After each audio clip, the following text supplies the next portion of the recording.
Hello student, चलिए हम लोग जो है क्लास 6 यूपी बोर्ड के अभ्यास 10B को पढ़ते हैं और इसे जो है थोड़ा समझने का प्रयास करते हैं। ये सवाल क्या कह रहा है, इसका जो पहला सवाल है 9 के अभाज्य गुणनखंड लिखिए। 9 के अभाज्य गुणनखंड, गुणनखंड दो टाइप के होते हैं। जैसे पहला, जैसे यहाँ पे हमें मान लिया जाए कि 20 का गुणनखंड निकालना है, तो 20 का गुणनखंड क्या हो सकता है, 2 और 10 भी हो सकता है।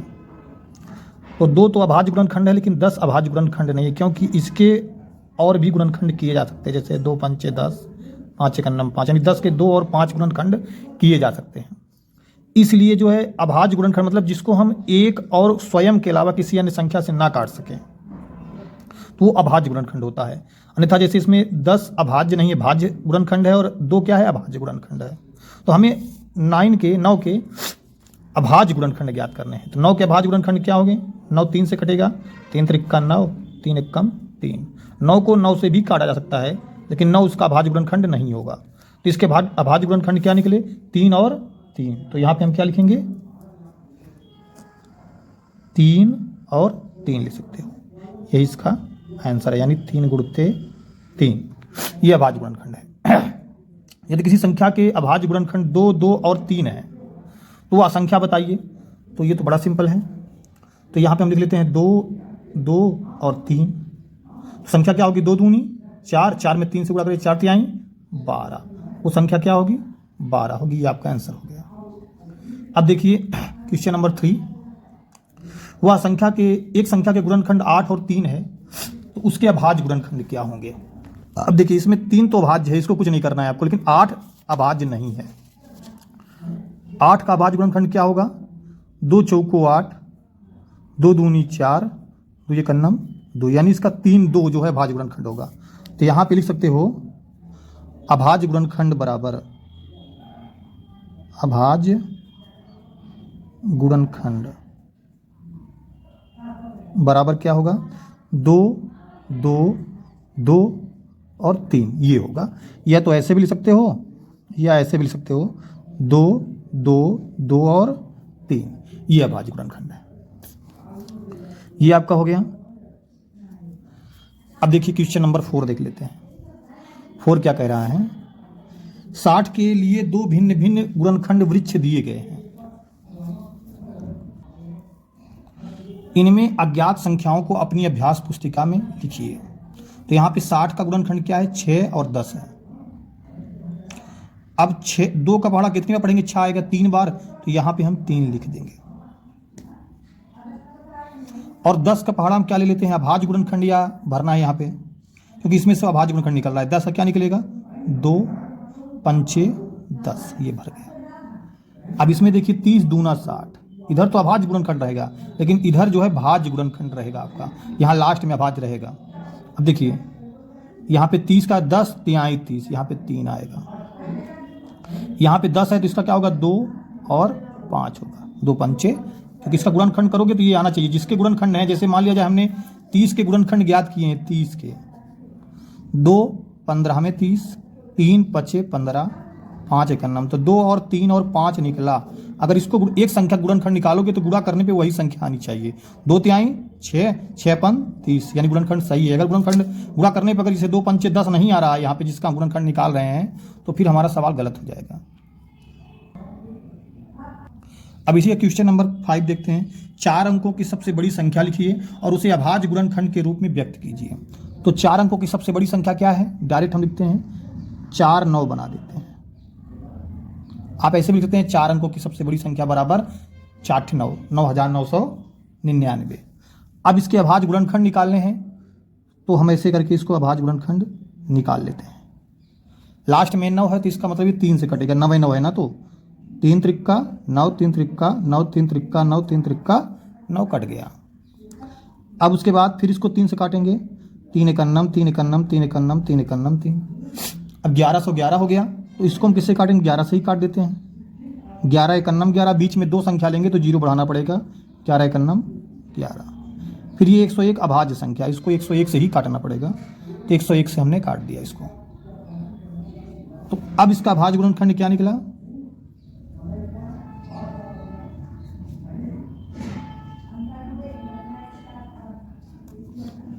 3 गुणते 3 गुणते 11 गुणते 101, ये गुणनखंड है। चाहे इसको मान लीजिए, चाहे ये भी लिख सकते हो 3 3 11 101, ये भी लिख सकते हो।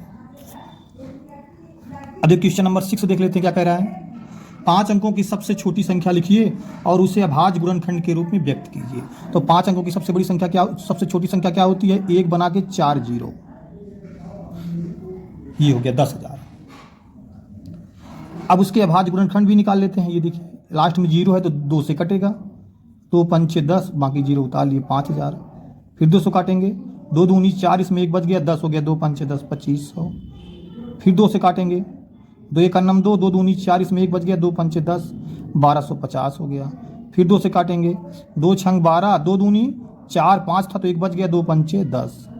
अब इसको किससे काटेंगे? 5 से काटेंगे, 5 1 अन्नम 5, इसमें 1 बच गया, 5 दूनी 10, इसमें 2 बच गया, 5 पचम 25। फिर 5 से काटेंगे, 5 दूनी 10, 5 पचम 25, 25 बचा तो यहाँ 25 लिख देते हैं और काटते हैं 5 से, 5 पचम 25। फिर 5 से काटेंगे, 5 1 अन्नम 5, खत्म हो गया। तो अभाज्य गुणनखंड क्या निकला? अभाज्य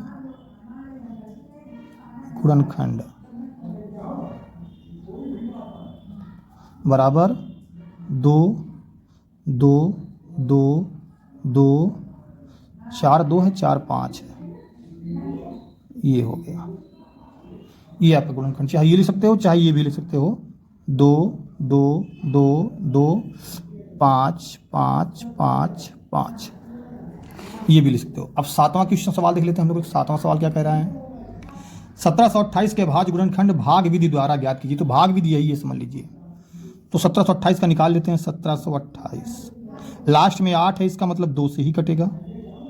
2 का पढ़ा ऐसा पढ़ो, 17 ज़्यादा ना जाए, 2 8 16, 1 बच गया, 2 छंग 12, 2 चौको 8, लास्ट में 4 है, इसका मतलब फिर 2 से काटिए, 2 चौको 8, 2 तिहाई 6, 2 दूनी 4, लास्ट में 2 है, इसका मतलब फिर 2 से काटिए, 2 दूनी 4, 2 1 कम 2, 2 छंग 12, फिर लास्ट में 6 है, 2 से ही काटोगे, 2 1 अन्नम 2, बीच में 2 संख्या लेनी पड़ रही है एक साथ ना, तो 0 बढ़ाएंगे, 2 8 16, फिर 2 से 2 पंचे 10, 2 चौको 8, फिर 2 से 2 दूनी 4 जो है और 2 7 14, आप 3 से काटेंगे, 3 9 27, फिर 3 से काटेंगे, 3 त्रिक्का 9, फिर 3 से काटेंगे, 3 1 कम, ये इसके गुणनखंड निकल गए।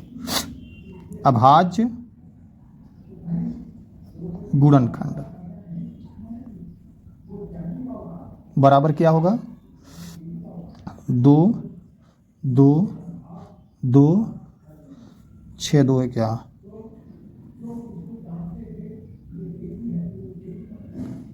3 3 है मुझे, ये आपका आंसर हो गया। ये साल हो गया आपका 7वां क्वेश्चन।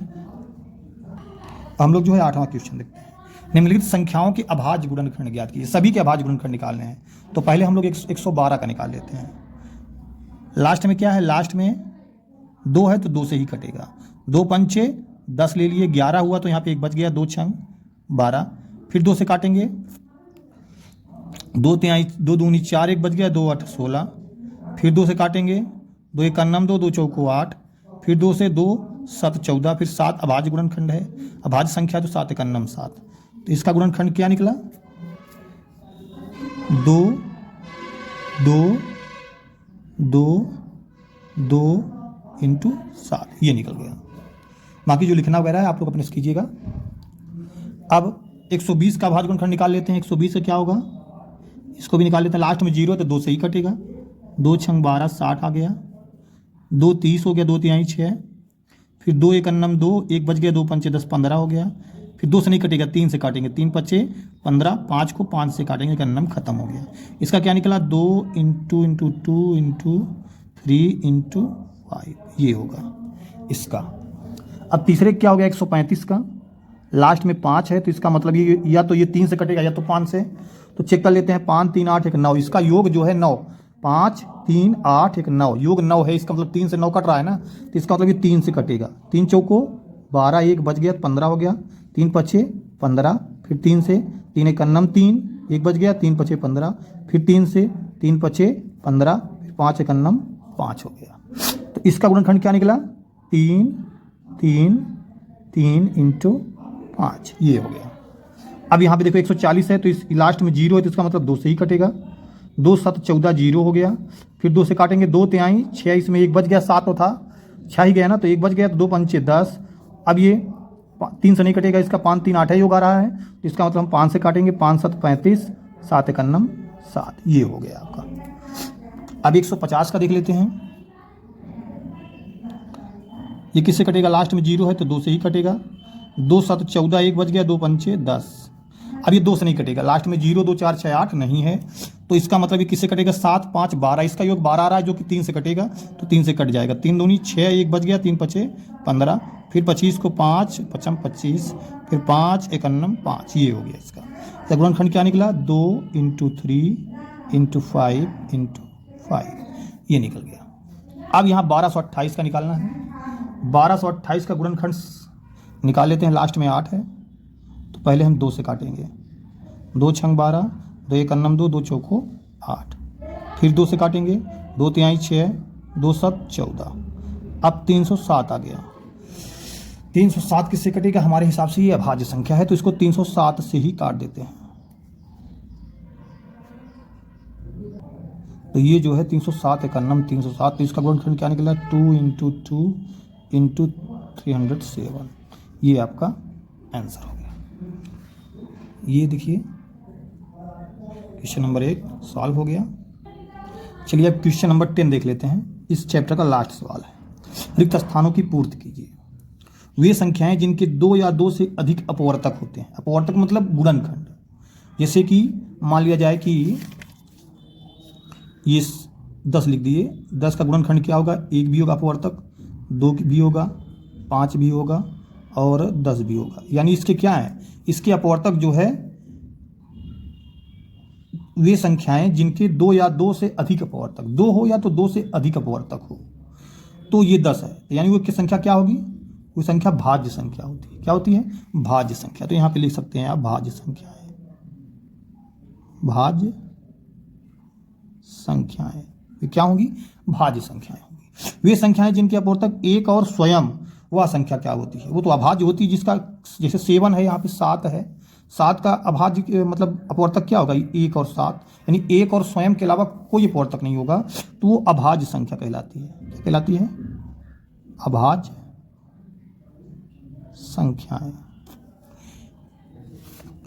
और एक ना तो